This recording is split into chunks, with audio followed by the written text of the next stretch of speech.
Hello everyone, welcome to Telly Talk, where we talk about what's on the telly, and by that I mean we talk about what's on the telly.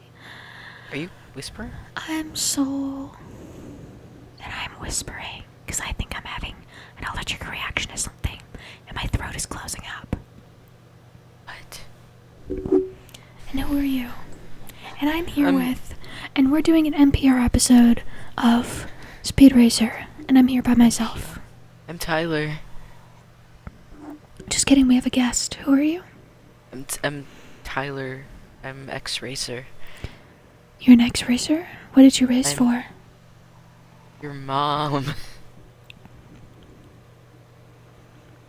The That's non-autistic one.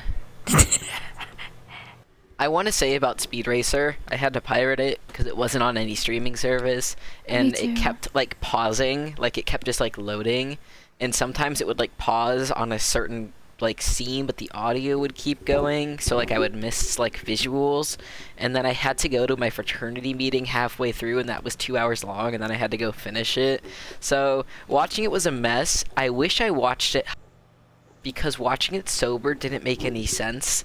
But I think it would have been good if I was... Here's what I think.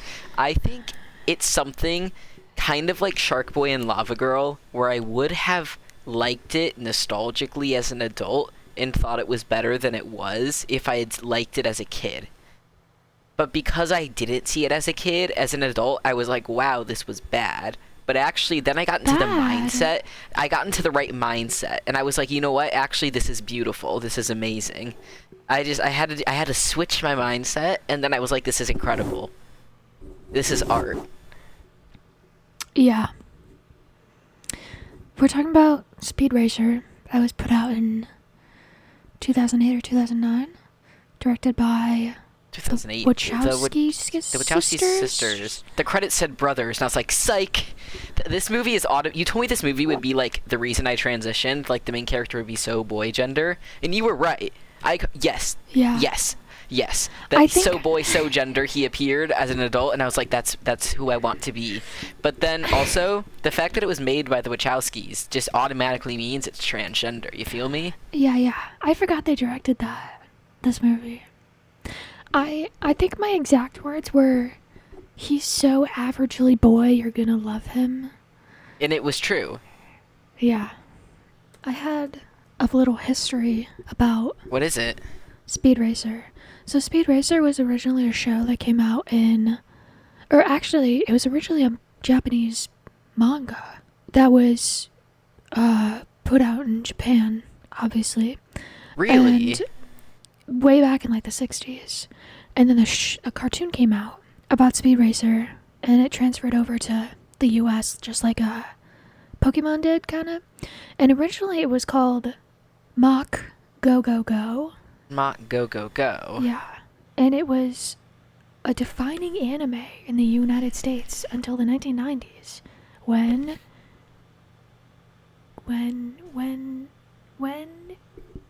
Oh my god, wait. In this movie, they had an old anime on, like in the background of it on the TV at one point. Yeah. Was that the show? Maybe. They didn't show any of like the important characters, so I don't know. It's about an ambitious young man who wants to become a professional racer. The manga is called Mach Go Go Go, but Mach is like Mach, like a speed. Yeah. And then go in Japanese is 5, so it's like Mach 5, so he's driving in Mach 5. Oh, wait, that's really funny. Yeah, so the show was about Speed Racer, his girlfriend, Trixie, his little brother, Spritle, and then Spritel's sidekick, the Chim. There were so many brothers, and I just thought it was kind of funny that they kept having one singular son, like 10 years apart over the course. I think they were like 5 years 30 apart. Years. Because when Rex ran away, I think he was supposed to be like 18. Okay, I just thought it was funny. Like, usually people have siblings closer in age than that, and they were just like, ah yes, another son. Yeah, it's just like the same age gap between the older one and the younger one, and then there was the middle one and then the younger one. It's just funny to me. They just kept having different, like, brothers and their ages. I'm sober right now. I'm tired. Oh my god, they look exactly like they do in the movie. So, this movie was the first live action movie made about Speed Racer. I watched it when I was a kid, and I had it on DVD, and I loved it. I watched it a couple years ago, and I used to watch it all the time when I was a kid, and I love this movie. I forgot how intense it is to watch it because it's so many colors. The colors are insane. There's not a dull color in that movie. It's like saturation up to fucking 4,000. 4,000! Saturation 4,000! Now! Turn it on now!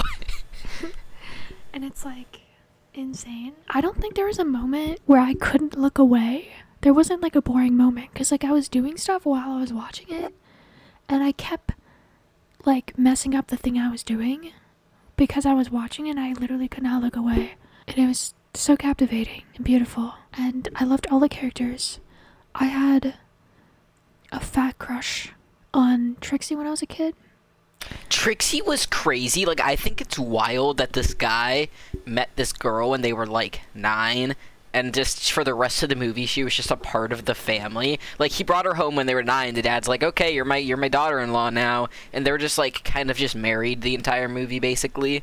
Like, that was, and then when they had that fight, everyone was fighting in their own distinct styles that made sense, and for some reason she was just able to completely kick ass. Yeah, she's amazing.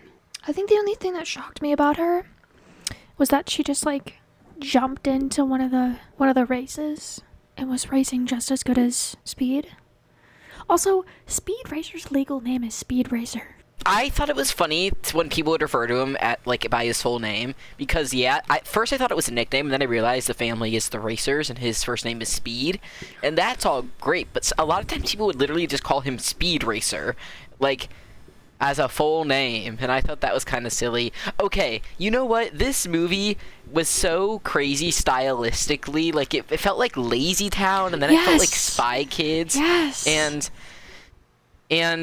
And then it kind of like when they were touring like the factories, it kind of felt like Willy Wonka, or like, and then like it felt like Spy Kids 3 with the racing, or like kind of like the Star Wars pod races, and it felt like Ready Player One a little bit. I loved every second of it. I was really confused about the style, and then I found like a whole thing by the director lady explaining why it's styled the way it is. Did you read it? I sent it to you. No. They wanted to edit it in a way that was different than normal movies, but the way that like different art is different, like in different styles, and different pieces of writing are in different styles, but they were like all movies are edited the same way, and that's not boring. True. But then they were like, but adults, like they wanted to do something like more like cubic and like just like a different art style basically for a live action movie, and they were like, adults would never allow this. We need to make a kids movie. Kids would be fine with this change in style. So that's true. I loved it when I was a kid. They wanted to be kind of like a writing style that some authors use is like a run-on sentence. Like they want, like, you know how when you're thinking thoughts, it just goes on and on and on. And it's not just like a sentence at a time. There's like a certain author that writes like that on purpose to like mimic the way you think.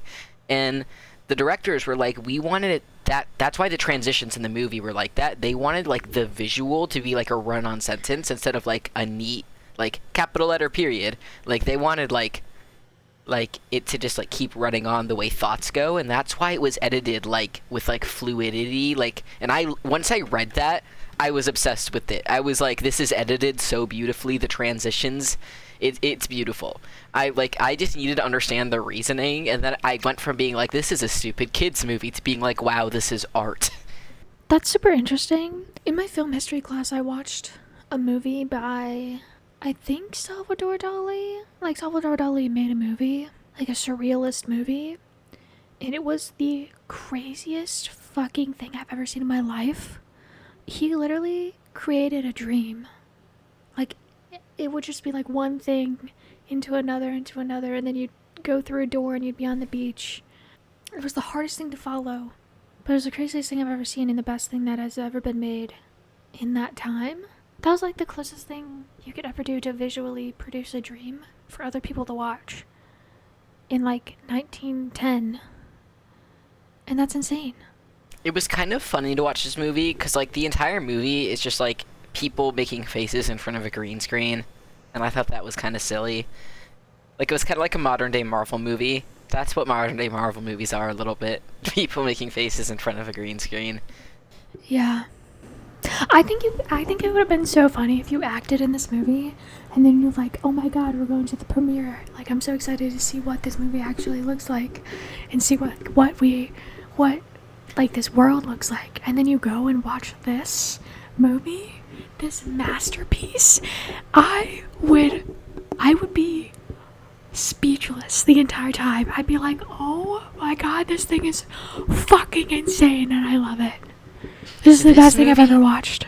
I don't... This movie I found really hard to follow, and I was like, how could a kid follow this? Because everyone was talking really fast. Not everyone. Like, the main characters were fine, but, like, everyone who wasn't a main character, like, outside of the family, they spoke very fast, and, like, with weird accents, and... Weird accents?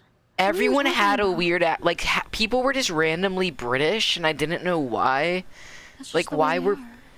And it's just like everyone had accents, and like sometimes people were speaking in Spanish. Dude, and let me explain this to you. Okay. So they live in an international city, and they're traveling the world to do these races. So there's people all over the world doing these races. And so the people that aren't speaking English are most likely the announcers, the radio people that are announcing to the world in their own country what's happening at these races. And then there's companies, and there's different like clans essentially that are from around the world. And those different people from around the world, not from the US, don't speak English. And so... That makes sense. They're speaking their language. And this movie, this idea, this concept, was originally Japanese. That makes sense. Translated into English. That makes sense. So it's like an international thing that's going on here. Not everything is in English and American. No, that's fine. It just like was confusing, and I just felt like I was having a stroke, but eventually it was okay. And there were just so many plot points in so many characters, and it was just like a lot happening. But the intro montage going back and forth from the past and future was really confusing, but once I realized what was happening, I was like, wow, this is beautiful storytelling. And like I knew he wasn't going to beat his brother's record on purpose, and I thought that was just beautiful. And then like the ending racing montage, and it was just like the way the transitions work, so it wasn't just like a normal montage, but it was like defying space and time, and it was like, wow, I really am driving a car right now. And then the double plot twist with the brother, like it's like, oh, his brother, you think it's his brother, and then it's not his brother, and then it is his brother. Dude. Yeah, that was a good one. I think it's crazy that this world probably doesn't have good safety protocols. They're just like, yeah, everyone was just dying. Everyone was just dying. They weren't dying. Like, so many people's cars just, like, fully disintegrated. Like, I think, boom. like, max, I think, like, 4 people died. Everyone else had safety protocols that, like, took them out of their car. The safety rules, I just want to know what the rules are, safety-wise, to race in these types of races. Because racing, like in the real world, is already so dangerous. And they already have so many safety rules. And then imagine doing this, where it's essentially like Hot Wheels, but F1 racing with weapons. Sometimes the cars just looked like little Hot Wheels. I think they were just doing like stop motion, but I thought it was funny.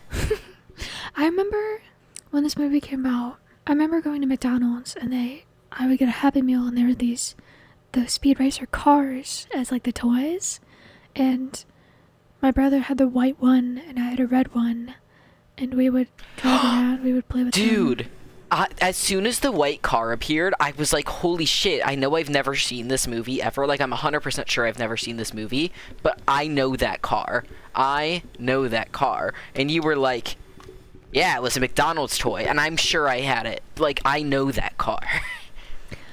This movie's also referenced. I've seen a lot of references for it in other cartoons. It kind of reminded me of the cars in Wreck-It Ralph. The go-kart racing?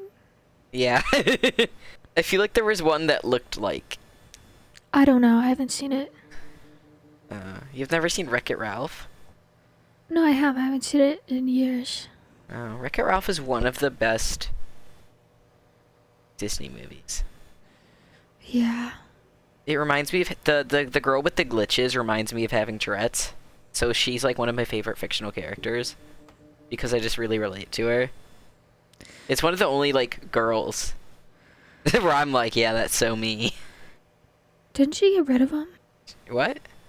Didn't she get, like, rid of her glitches? I think she, like, learned to control it and, like, use it to her advantage. Ah. Top 3 are undefeated, though.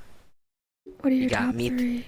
Meet the Robinsons, Monsters University, Brother Bear. Interesting. What does that mean? I don't know. What are your top 3? I don't know. I'd have to think about it. You know how people go to red carpets and then Letterboxd shows up and are like, what are your top 4 Letterboxd movies? Or like the Criterion Closet invites celebrities to go in their closet and like pick out movies and like explain why they like them. I am so afraid of that ever happening to me because I will fucking say shit like Kung Fu Panda and Speed Racer. And people will be like, what the fuck are you talking about?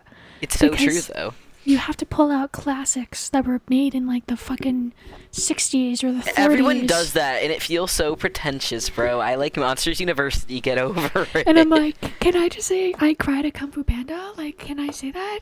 Like, if I get put in the Criterion Closet, I'm gonna know not a single movie that's on their fucking shelves. If Speed Racer was on that shelf, I'd pull that shit out and be like, number 1. Why would... I'm surprised this was a kid's movie. No, I'm not. But, like, they said ass, they bleeped out the word shit, and when the couple was about to, like, kiss, it, like, felt really sexual. Like, when they were in their little, like, make-out hill in the car, and they were, like, flirting, I felt sexual tension. I never noticed that as a kid because I didn't know what sexual tension was. That makes sense. Like, I was there with the kid in the trunk, where I was like, this is disgusting. How old was I when this came out? 6. Yeah, no idea. Also, you know how I said this was like an animated movie? Even though it was live action, it was like, you know, it was like all like background green screen vibes.